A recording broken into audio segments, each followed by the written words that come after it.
Yeah, the most surprising thing about my research in Uganda, I have worked there for about 8 or 10 years, working with survivors of forced marriage and sexual violence. And the most surprising thing actually is that a number of these women that return with children born of forced marriage sometimes return to the very men that initially abducted them. And one thing as researchers or civil society organizations that have been working in the region is we are not clear and we can't even understand actually why would someone return to someone who abducted you, forced you to be their wife, and had children with you. And we wouldn't be able to actually enter into the minds of the women to understand why they actually go back.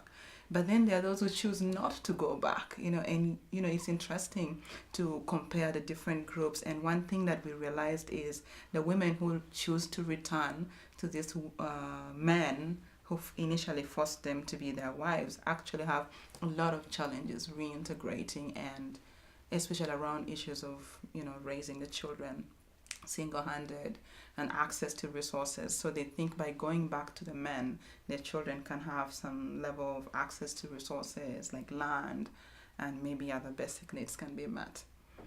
Yeah, one example of a campaign that I've been working on is it's not necessarily a huge campaign, but it's actually a network of women survivors of forced marriage that I helped create in northern Uganda to help raise awareness on the issues of forced marriage and sexual violence. This network currently has about 600 women who survived LRA abduction and forced marriage and are trying to demand reparations from the government, because since they returned, nothing has actually been done with regards to providing reparations to them. So they are really trying hard. They petitioned the Ugandan parliament for reparations, and there has already been a debate in the parliament where the women have been invited to actually speak to parliamentarians to directly, present their demands, and request for reparations. So that's one example that I can share. Yeah, one of the very surprising thing about children born of war is in the way the war happened in northern Uganda, where I come from. The women were abducted by the rebels and kept for 8 to 15 years. And depending on how long they spent in rebel captivity, that determined how many children they returned with. Some of them have 2 to 5 children that they had with these men.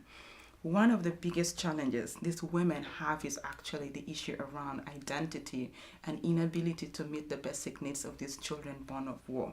The reason why identity is a big problem, the rebels abducted these women, they hid their identity from the bush. They used pseudonyms. The women returned back, they don't know which clan, which family line this guy comes from, and how would they be able to actually know that my children are actually descendants of this clan. And as a mother, I need to go to this line, to be able to let my child know their identity, where they belong, their clan. And it is through the clan, in a Choli culture where I come from, that children can access land. Children can feel like they're not being stigmatized and abused and ignored. Their sense of dignity, belonging, and comfort comes from their paternal families. And in these situations, the paternal families are most times not known, because the men that abducted these women or fathered these children either died in the bush fighting the government, or still remain in the bush to date, or returned but have rejected these children. So the issue around children born of war is actually one of northern Uganda's biggest issue right now.